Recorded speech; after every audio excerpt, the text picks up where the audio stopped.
오늘도 하나님께서 말씀을 통해 주시는 영적 양식이 우리를 믿음으로 살아가게 하는 좋은 자양분이 되기를 소망합니다. 오늘 본문 말씀은 사사기 16장 23절부터 31절까지입니다. 사사기 13장에서 삼손의 출생으로 시작된 사사 삼손에 대한 삶의 기록이 이제 오늘 본문에서 마무리가 됩니다. 들릴라의 꼬임에 넘어가 버려 자신의 초인적인 힘이 머리카락에서 나온다는 사실을 알려줘 버린 삼손은 들릴라의 배신으로 말미암아 블레셋 사람들에 의해 머리카락을 다 잘려버리게 되었죠. 그것뿐만이 아니었습니다. 두 눈이 뽑혀서 블레셋의 도시 가사로 끌려가서는 감옥에 갇혀서 노줄에 매인 채로 맷돌을 돌리는 신세로 전락해버리고 말았습니다. 얼마나 처참한 모습으로 전락해버렸는지 모릅니다. 그런데 그러한 그의 삶의 자리가 어두움만으로 가득한 것은 아니었음을 알려주므로 어제 본문은 끝을 맺었습니다. 어제 큐티 본문의 끝은 사사기 16장 22절이었는데요. 22절은 이렇게 기록합니다. 그의 머리털이 밀린 후에 다시 자라기 시작하니라고 했습니다. 사실 사람의 머리카락이 다시 자란다는 것은 너무나 당연한 것이라 이런 걸 기록했나라고 생각할 수도 있습니다. 그러나 삼손에게 있어서 머리카락은 우리와 같은 그저 평범한 머리카락이 아니었죠. 그의 머리카락에는 하나님이 부으신 복이 담겨 있었고 이스라엘을 구원해야 한다는 하나님과의 약속이 있었으며 무엇보다 하나님과 삼손의 특별한 관계를 나타내고 있는 것이었습니다. 왜냐하면 삼손은 하나님께 바쳐진 나시인으로 태어났기 때문이죠. 그렇기 때문에 삼손에게 있어서 머리카락이 전부 밀려버리게 된 것은 하나님께 받은 복을 다 잃어버리게 된 것이고 하나님과의 약속을 지킬 수 없게 된 것이며 하나님과의 관계가 엉망이 되어버린 상태를 나타낸 것이기도 했습니다. 그래서 머리털이 다시 자라기 시작했다는 것은 그저 자연적인 인간 육체의 어떤 현상을 말하는 것이 아니죠.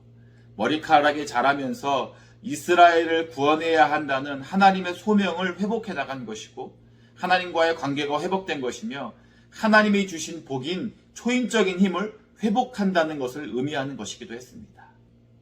비록 지금은 두 눈이 뽑히고 쇠사슬에 매여서 맷돌을 갈고 있을지 몰라도 머리카락이 어느 정도 자랄 시점이 되면 다시 회복된 삼손이 지금의 모든 상황을 반전시킬 수도 있겠다라는 소망적인 메시지를 보여주고 있는 것입니다. 그리고 이제 오늘 본문은 그렇게 삼손이 자신이 당한 원수를 갚는 내용이 기록되어 있습니다. 사실 삼손은 그의 인생에서 가장 처참하고 참혹한 시간의 한가운데를 지나고 있었습니다. 물론 그것은 어느 정도 삼손이 하나님의 말씀대로 살아내지 못한 결과였음을 부인할 수는 없습니다.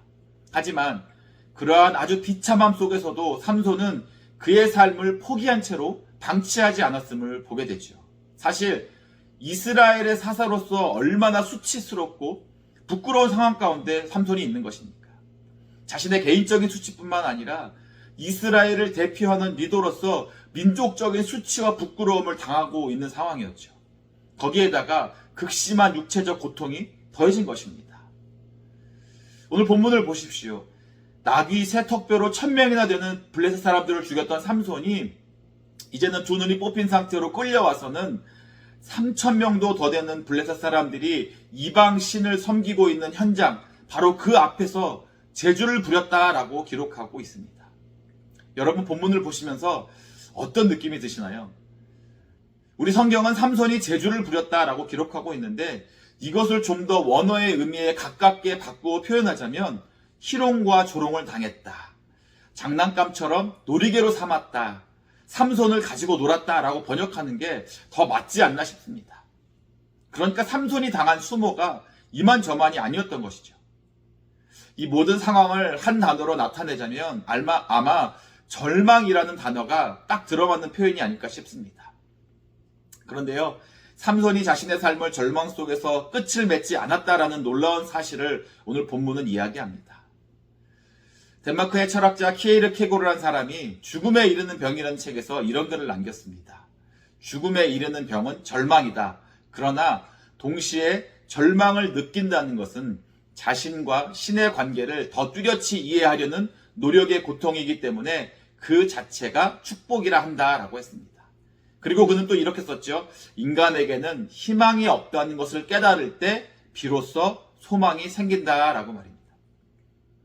우리에게 있어서 희망이 없다는 것은 곧 절망을 말하는 것인데, 절망 속에서 소망이 생긴다는 표현이 좀 아이러니하지 않나 생각이 듭니다. 그러나 우리가 절망을 마주하게 될 때 그 속에서 소망이 생길 수 있는 이유는 우리가 우리 스스로 우리를 구원할 수 있는 아무것도 할 수 있는 것이 없음을 깨닫게 되기 때문입니다. 과거의 삼손은 마음만 먹으면 사자도 금세 찢어 죽일 수 있을 정도로 힘이 넘쳐났기 때문에 자기가 자기 스스로를 구원할 수 있다라는 생각에 살아갔을 수도 있을지 모릅니다. 자신의 초인적인 힘으로 낙의 턱뼈를 가지고 1000명이나 되는 사람들을 때려 눕혀버리기도 했기 때문이죠. 그런데요, 머리카락이 다 밀려버리고 나니까 예전에는 종이 쪼가리 찢어버리듯이 한 쇠사들마저도 어찌할 수 없는 상황을 마주하게 되더란 것입니다. 예전 같았으면 엿가락을 휘어버리듯 감옥의 창살을 뜯어버리고 탈출할 수 있었을 텐데 아무것도 할 수 없는 스스로를 마주하게 되더란 것이죠. 그것을 깨닫게 되고 나니까 어떻게 됩니까? 자신을 구원해 주실 하나님을 찾게 되더란 것입니다. 삼손은 블레셋 사람들의 조롱과 희롱을 당하는 가운데 저들에게 반드시 복수해야겠다는 생각을 했습니다. 그래서 자신을 옥죄고 있던 간수에게 지금 있는 집을 버티고 있는 두 기둥 사이에 자신을 서게 해주기를 부탁합니다. 그리고는 28절을 보니까 이렇게 하나님께 간구했다고 기록하고 있죠. 삼손이 여호와께 부르짖어 이르되 주 여호와여 구하옵나니 나를 생각하옵소서. 하나님이여 구하옵나니 이번만 나를 강하게 하사 나의 두 눈을 뺀 블레셋 사람에게 원수를 단번에 갚게 하옵소서라고 했습니다.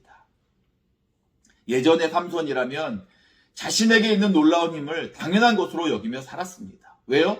그렇게 태어났기 때문이죠. 그러니까 그 힘을 자기 마음껏 쓰는 것이 너무나 자연스러웠습니다. 그런데요, 머리가 다 밀리고 아무것도 할 수 없는 상황을 겪고 나니까 이제 깨닫게 된 것입니다. 내게 주어진 초인적인 힘이 당연한 것이 아니었구나라고 말이죠. 삼손도 자신의 머리카락이 다시 자라면 예전처럼 자기가 힘을 발휘할 수 있을 것을 알았을 것입니다. 어쩌면 조금씩 머리카락이 자라갈 때마다 내 힘이 다시 돌아왔나 몰래 테스트 해봤는지도 모르겠습니다. 어찌되었건 예전 같았으면 그렇게 다시 회복된 힘으로 그냥 자기 좋은 대로 자기 마음대로 그 힘을 사용했을 텐데 오늘 본문을 보니까 하나님께 부르짖어 간구했다고 했습니다. 여호와여 구하옵나니라는 표현이 두 번이나 반복해서 나오는데 이것은 정말 그가 하나님을 찾고 의지하고 있는 것을 보여주고 있는 것입니다.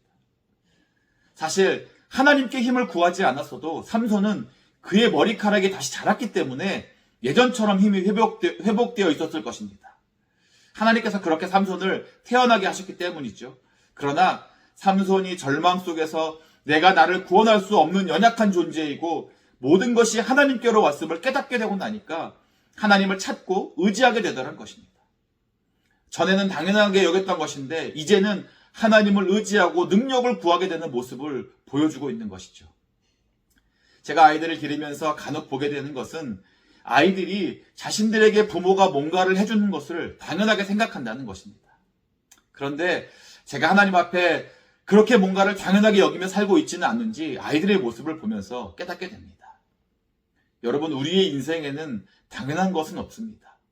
모든 것에는 다 공급하시는 분이 계시고 대가를 치르는 분이 있다는 사실을 우리가 잊어서는 안 됩니다.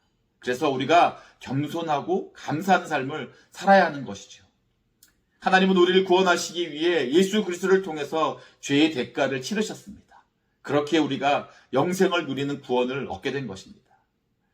하나님은 출애굽한 이스라엘 백성들을 구름기둥과 불기둥으로 인도하시고 만나와 메추라기로 먹이시고 그 신발과 옷이 닿지 않도록 역사하셨지요. 하나님은 지금 우리의 삶 속에서도 동일하게 역사하시고 계신다고 믿습니다. 그러나 그것이 당연한 것이 아니기에 우리는 날마다 주님을 찾고 구하며 의지하는 나시린으로 서야 합니다. 오늘 우리의 삶의 주변을 돌아보십시오. 주님께로 말미암지 않는 것이 하나도 없기에 오늘도 주님께 감사하며 하나님께 구하는 가운데 우리의 필요를 채우시는 놀라운 하나님의 은혜를 풍성히 누리며 살아가게 되시는 우리 모두가 되시기를 주님의 이름으로 간절히 축원합니다.